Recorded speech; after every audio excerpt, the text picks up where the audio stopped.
La fin à Kinshasa du 14e sommet de la francophonie. Dans ce journal, les grands contours de la rencontre de Kinshasa, le discours de François Hollande, la problématique de la survie du français et Ali Bongo Ondimba qui multiplie les échanges autour de cet événement. Et puis la construction des logements sociaux du côté d'Angonje, projet du chef de l'État, il prend corps au fur et à mesure. Les premières maisons seront livrées en décembre prochain, nous dira dans cette édition d'information Ahmed Mouyaka. Merci en tout cas que de rester fidèle au programme de Gabon Télévision. Madame, Messieurs, Mbolo Samba à toutes et à tous et surtout bon confort d'écoute. Le Gabon est éliminé. On parle donc des éliminatoires de la Coupe d'Afrique des Nations Orange CAN 2013. Le Gabon vient donc d'être battu par le Togo sur la marque de 2-1. Sur ce plateau, nous recevons Dave Mbele. Dave, bonsoir. Bonsoir Martial. Alors, au sortir de cette élimination, simplement, quelles sont les leçons à tirer? Bon, déjà, il faudrait éviter rapidement que notre football replonge dans l'immobilisme, ça c'est clair. C'était donc une défaite que l'on n'espérait pas avoir du côté de l'Umo Togo. Là, les Panthères du Gabon, sur 2 tablettes, maintenant, ne joueront plus que pour la Coupe du Monde de football. Bon, pour la Coupe d'Afrique des Nations, là, il va falloir donc tirer la sonnette d'alarme et puis remobiliser certainement l'équipe. Il y a quelques cadres qui n'ont pas donné satisfaction cet après-midi, du côté du stade de Kégué. Le renouvellement, notamment donc des générations, s'impose à ce niveau-là. Et je crois qu'en football, pas besoin de tricher lorsqu'on sait qu'on va pour des conquêtes aussi importantes telles que la Coupe d'Afrique des Nations. C'est bien dommage, pays organisateur en 2012, qu'on soit absent un an après, c'est quand même du gâchis, on peut le dire. Alors, vous disiez tout à l'heure qu'on n'espérait pas être éliminé. Et pourtant, avant le match, on savait que c'était très très serré quand même. Oui, serré, on va le dire. Le Togo a joué crânement ses chances. On prend 2 buts, je veux dire, le premier but, c'est une frappe quasiment de 35 mètres. Ovono, qui se déchire pourtant, a été mieux proche du poteau, d'ailleurs, d'où le ballon rentre. Là aussi, il faudra revoir un peu donc, la disponibilité, on va dire, un peu de tous ces cadres-là, qui sont de facto appelés dans l'équipe nationale, de surcroît titulaires aussi. Ça peut donc reposer tout le débat au niveau de la composante de cette équipe nationale. Je crois que les problèmes sont donc profonds. Il va falloir donc les éplucher un à un pour pouvoir évidemment arriver à trouver une solution définitive. Alors peut-être le dernier mot, on constate de plus en plus qu'il n'y a plus en Afrique d'équipes dominantes. On annonce par exemple, on sait aujourd'hui que le Cameroun, entre autres, qui n'était pas présent lors de la dernière échéance, ne sera pas non plus qualifié. Oui, pour les puristes que nous sommes, l'élimination du Cameroun n'est pas, on va dire, un sujet d'étonnement pour nos spécialistes dans la matière. Le Cameroun souffre comme ça depuis quasiment déjà 3 ans. C'est une équipe en constante difficulté en interne. Je crois que c'est un football à refaire. Le Cap-Vert vient de se qualifier de manière brillante. C'est une première pour ce pays-là aussi. C'est-à-dire qu'il y a des pays qui travaillent à la base. Merci Dave Mbele pour toutes ces précisions. Vous restez avec nous pour la suite du journal. Nous vous annoncions la fin du côté de Kinshasa du 14e sommet de la francophonie. Parmi les discours attendus lors de cet événement au Palais du Peuple de Kinshasa, celui du président français François Hollande qui appelle au soutien de la langue française et la solidarité envers la RDC et le Mali. Le reportage de nos confrères de la presse présidentielle. Discours attendu, celui de François Hollande. Le chef de l'État français invite les pays francophones à défendre le français. L'homme s'engage à faciliter les échanges entre francophones. Multiplier les échanges dans l'espace francophone, entre les jeunes, entre les étudiants, les enseignants, les chercheurs, les artistes, les créateurs. Et la France doit montrer l'exemple. Il y a trop d'obstacles qui sont mis sur la route de celles et ceux qui veulent montrer leur talent dans l'espace francophone, apporter leur contribution, venir étudier ou chercher.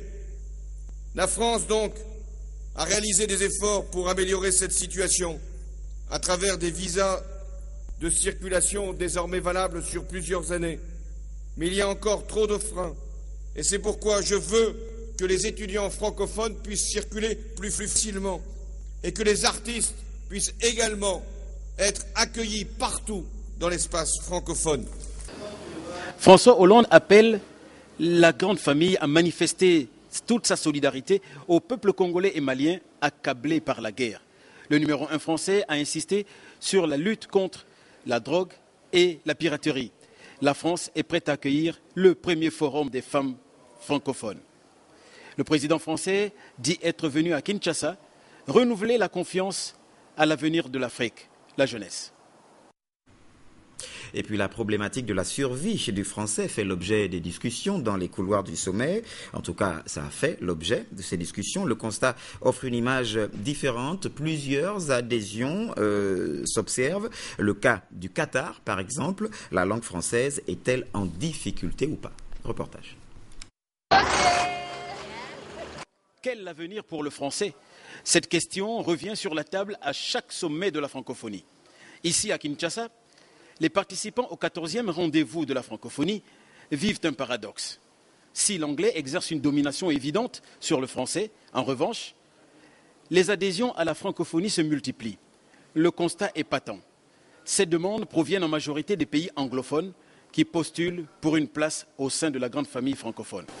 Il y a la réaffirmation de l'engagement de la francophonie à prospérer dans l'espace mondial. C'est d'autant plus que nous avons noté un nombre croissant de demandes d'adhésion de pays, de nouveaux pays qui souhaitent bien sûr faire partie de notre famille. Beaucoup de demandes ont été appréciées et elles ont répondu à un traitement favorable. Paradoxal. Doit-on croire qu'il s'agit de l'entrisme, cette politique qui consiste à faire pourrir le régime de l'intérieur pour mieux combattre une fois à l'extérieur? Simple question de journaliste. Il n'empêche, certains animateurs de la francophonie proposent 8 axes d'une stratégie pour maintenir le français.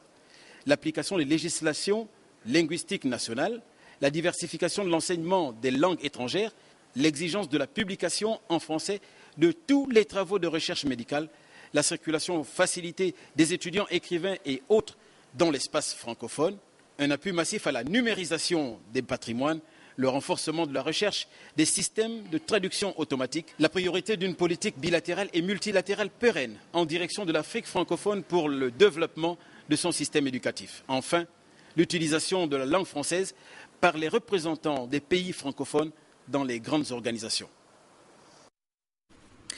Et puis, le président Ali Bongo Ondimba a reçu, lui, en audience, le Premier ministre de Djibouti. L'homme était porteur d'un message du président à son homologue gabonais. Le point avec nos confrères de la presse présidentielle. Dileïta Mohamed Dileïta est le Premier ministre de Djibouti. L'homme est porteur d'un message du président djiboutien au chef de l'État Ali Bongo Ondimba.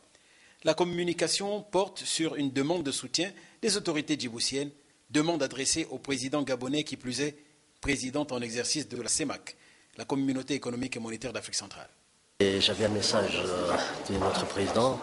Vous savez que Djibouti a décidé de présenter la candidature de notre ambassadeur à Paris comme futur directeur général de l'UNESCO. Et je suis venu faire demander l'appui du président, non seulement en tant que pays Gabon, mais pour qu'il puisse nous appuyer aussi au niveau de la sous-région. Le Premier ministre Dileïta Mohamed Dileïta dit devoir profiter de l'aura du président Ali Bongo Ondimba et de son leadership sous-régional pour convaincre ses pairs du soutien de sa candidature. Et puis en marge des activités